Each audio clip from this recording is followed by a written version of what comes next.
Hi guys, how's it going?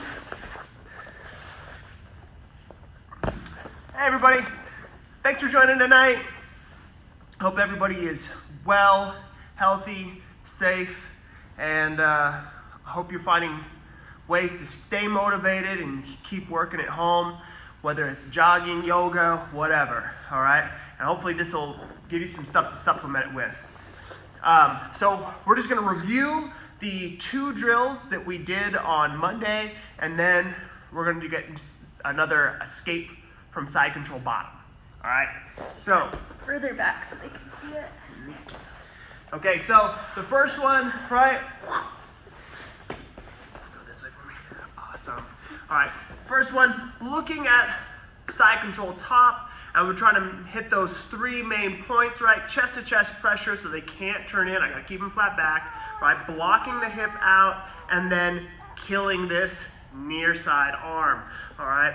We're starting knees just in, traditional hand placement, right? Arm over, arm on this side, okay? She's doing a good job framing, so I am going legs straight out the back, right? I'm shooting my legs out behind me, kind of in a sprawl position, dropping my weight, and then I'm gonna switch my hand position, right? So I'm going here, switching hand position, and then I'm gonna go reverse Keisugatami, right? So that leg that's on the head side is switching through, all right? To make this really unpleasant on your partner, right? Don't let your elbows touch the ground, okay? Then don't let your hip touch the ground. It's just your toes on the floor and them, right? Just put it all on them. If you're training without anybody at home, honestly, the cushions from your couch work pretty well. All right, you can stuff pillows inside your gi. If you have a heavy bag, throw it on the floor. Right, there's a lot of different stuff you can use to continue to do side control drilling. That's the best thing about this position, is you can work it on inanimate objects all day. All right, so we're coming back up to a regular Keisugatami position. All right, so while I'm here controlling the hips, I'm gonna drive my butt back, right? I'm looking to clear that elbow. So I'm driving my butt back, back, back. All right, and then I'm going to bottom side leg, it's gonna turn through, and this is where my hands will switch back to the traditional position so I can pull this elbow out as I do one more hip switch. Traditional Keisugatami, and I finish it off by going back to knees in, just way up by the head. Okay? So if you notice, I'm almost in north-south because I want to stay away from the legs, okay? So it's knees in, legs out, right? When my legs go out, I switch hand position so I can continue to block this hip. Go reverse Keisugatami, so that's my first hip switch through. Throw it in reverse. I'm going 1, 2 hip switches to regular Keisugatami, and then both knees in. So that was the first drill we covered on Monday. The second drill, all right, that's escaping from the bottom. I'm coming in, I'm making sure my frames are working together, right? Let me get your hair out of here. All right, that means my hands are together on one side, whether it's this side or the back side, doesn't really matter, right? I just don't want them to be split, okay? I don't want my hands to be split. Okay, so I'm right here. I want my normal just bridge escape, right? Or knee and elbow escape. I'm bridging, starting with the legs, transitioning to the elbows for lift, and I point it right at her and then up. At her, up. Hips move out. Bottom leg's going in. Remember, it comes down at an angle. It's not coming straight across. That's lazy, and that's where her leg lives. Okay? I'm coming down so I can hit that little hole, that gap that's right there at the hip. So once I'm there, I'm going to frame and change my angle, right? Notice now we're perfectly in a line, right? Here she has a good angle on my body. I have to get to neutral first, and then I go for an attacking angle. So I go neutral, we're square on, and last time we were just going straight to a closed guard, okay? But you can go butterfly, butterfly half. You can even come right here. I've got that shotgun grip arm bar, right? I also can just step up and go to a triangle from there, right? So you can make this drill your own and really play with a bunch of variations while still staying with the same drill, right? Going bridge, knee and elbow escape, right to that attack position, if you so choose. Okay, so what is the escape we're going to be looking at today? Okay, for the level 1 escape, we're looking at an underhook escape. This is going to be the exact same escape as the one we saw in the drill we worked last week with half guard. So I'm looking to come up to a single, kind of knock her over from there, right? It's going to play out all kinds of different ways. So your questions of like, hey, what are my options from there, that you're probably going to still have those questions. So just look to get your base, right? You're on the bottom. You need to come up, you need to build base, you need to be able to attack from there, and that's going to be your decision-making space. That's, you know, once you get to that spot. All right, so Do you want me on this side? I'm going to have you on this side first, and then we'll go this side. Okay. Okay, so I'm here. Again, I'm starting with my hands together, right? This isn't going to be an exception, right? My hands are together, working as a team. When I bridge now, right? This is somebody who's got my hip blocked out, right? Or either that or they're moved up by my head. If she does either one of those things, either is very good at blocking out my hip or moves up north by my head so I can't reach her with my legs, right? I'm gonna have to use an escape like this. So I'm still gonna bridge into that person, even though I know I can't get that leg in there. I'm using it to windshield wiper into an underhook. Okay? So I'm gonna use a lift, windshield wiper, and drop. Right? So I'm getting that windshield wiper while I'm up, and I'm finishing it when I come down. This actually, in real life, may take a couple of oompas, okay? So I'm gonna bridge, swim, drop, right? Notice I'm bringing my body down forcefully because I want an air gap to be created between her chest and my chest. Once I'm here, I really am gonna use this to pull myself down, right? I'm going to stick my heels, I'm going to pull my butt that way as I lift her this way, right? So I start coming out this hole. Now, some people you'll be able to just kind of go, zoop, kind of like a slippery bar of soap. But most people are not going to let you out that easy. So when I come up and I get this in here, I'm going to move, but she's going to stay on me. Awesome. Now we're to where I want to be, okay? So with this underhook, that's where I'm going to go. I just popped her off me. I'm going to go low, and I'm going to start turning to my knees to get my base, right? I'm on my shoulder, not on my elbow, and I can start coming here. Okay, once I've gone from on my side to on my knees, right, that's where I can throw it in reverse just one more time. And I have the angle, right? I can either come out the back. Typically what I find myself doing, you okay, sorry? Yeah, I'm fine. Is grabbing this knee right here and driving into a side control of my own. Okay, so let's put that together, right? So the idea here, I've got my frames working together. I bridge, I windshield wiper my hand into an underhook position. From there, I'm dragging myself like, you know, like a dog that's got worms, right? I'm scooting my butt across. I'm moving down as I'm prying that person up and off of me so I can get a low underhook down, kind of a seatbelt grip down around their waist. And then I'm going to turn to my knees, get my base, and break them down, right? And there's a bunch of different ways we can do that. But again, Scoot this way just a little bit. this way? Yeah. But I definitely am going to end up that over there. Oh, okay. Okay, so I've got my frames working together. Bridge, windshield wiper, drop. I'm going to bridge into that person and I'm dragging myself down. So I'm dragging myself to my side. I'm going to be on my shoulder, not my elbow, so I can come to my base. Right? Let's rotate 90 degrees that way. Excellent. Right? I've got myself down here to my side. I'm rotating to my base. And that's where I can drop it one more time, right? I've moved backwards twice.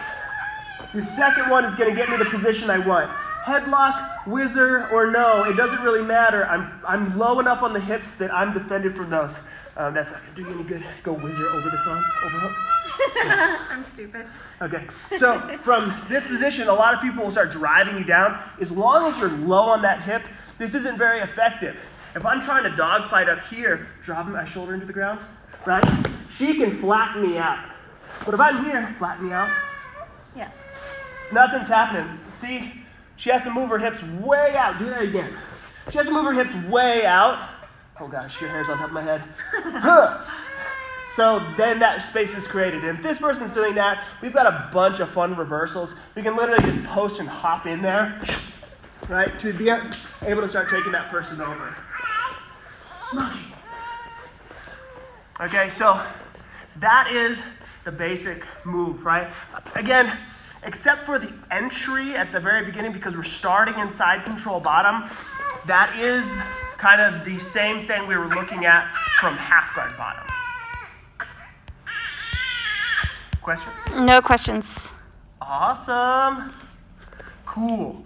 Okay, so let's talk about something a little fancier. There's an escape that Michael Chapman taught me one of the last times that I was up there in Portland, and or I should say Beaverton specifically. I was at HQ, and I want to share it with you here. It's one I've been using a lot. Okay. Sometimes you're going to be under somebody who's really good at this position. They can create a ton of pressure.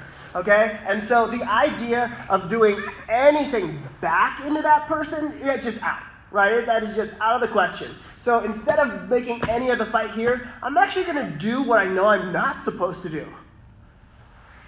I'm going to turn away. I'm going to give them that position to attack from, right? Where would you put your hands? Are you leaving there? Yeah, they'll do stuff like this. Yeah, they're going to gift wrap. They're going to be looking for more harness style positions. Sorry, I keep covering my mouth there. So they're going to be looking for harness style positions and different controls like that. That's fine. What I'm going to do here is with this leg, I'm reaching over the top of her leg. And I'm going to hook it with my foot, right? Active toes, bring your, dorsiflex your foot. I'm hooking her leg back there. It's right about the shin. I'll show it very specifically here in a second.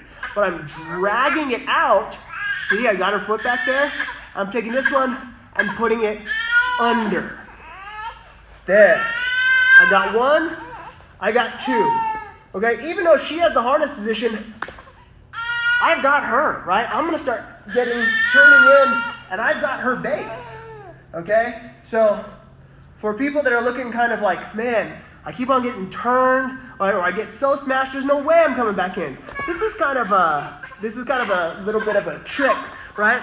I can take myself, I can reorient the position so that I can use my legs more effectively, right? I know I can't get my knee in, I can't face them, right? So that's the type of idea here. So again, once you roll and you kind of give them that harness back position, I'm staying tight, I'm defending my neck, right? The idea here is don't die, okay? And then her base that's back there, I'm looking to fish her leg out. Okay, so let's turn 90 degrees this way, because I just want to show them the feet. Okay, so go ahead and harness me. Okay. Excellent. Okay, so you see her feet back there, right? That's what I'm reaching with. Top leg first, and then I hook with my foot, and I'm drawing it out forward so I can put my bottom leg under and under. This hand, I'm going to tether to that shin, right? And I'll probably do that pretty early on. Once I get this, I'm going to tether to that leg because I don't want her to just step out, right? Go ahead and step out. Right? If she really pulls it, she's getting it back. And now I can pull it forward again and hook it again, right? But I want to lock it in place. Now I can turn back and face that person, even if they have immense pressure on me. Pressure down, right? It's not going to matter because I'm under them, all right? And this is a great, leg entry, right? This is a good deep half entry. You can just do the waiter sweep right here, right? I just put them down. So kind of just turn away, fish it out, hook 1, tether, hook 2, and that's going to buy me the ability to get underneath their hips with my hips. I don't like that. So, oh yeah, it also might be a little uncomfortable for that person on top. Yeah, it like tweaks your tweaks your knee quite a bit. All right, questions on that? God. Donnie says yes, side control, scoop.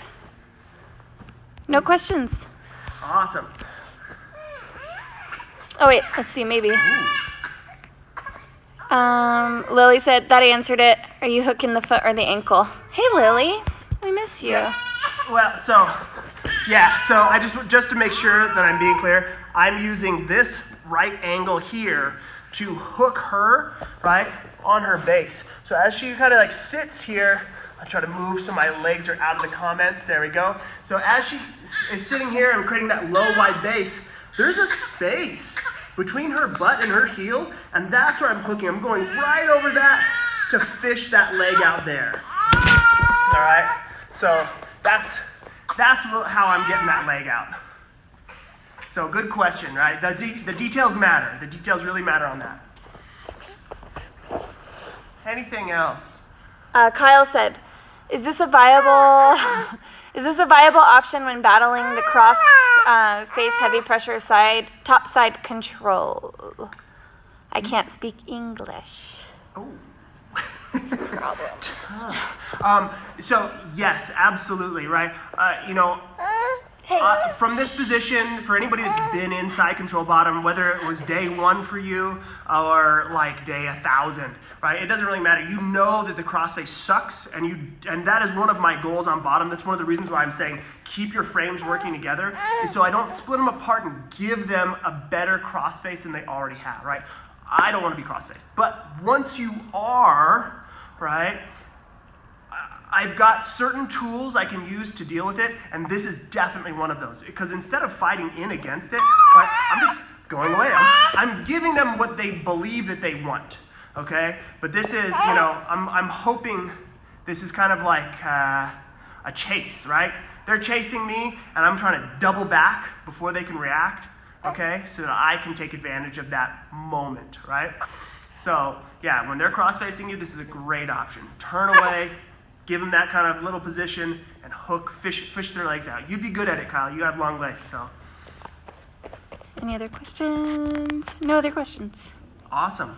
So, again, if you don't have a partner at home to train with, inanimate objects, like literally anything that gives you some slight elevation off the ground, is great to train side control drills. Like really, side control drills are meant for something that can take immense amount of suffering, and I promise you inanimate objects can take more suffering than any person you know, okay? So I'd say that's great for solo training.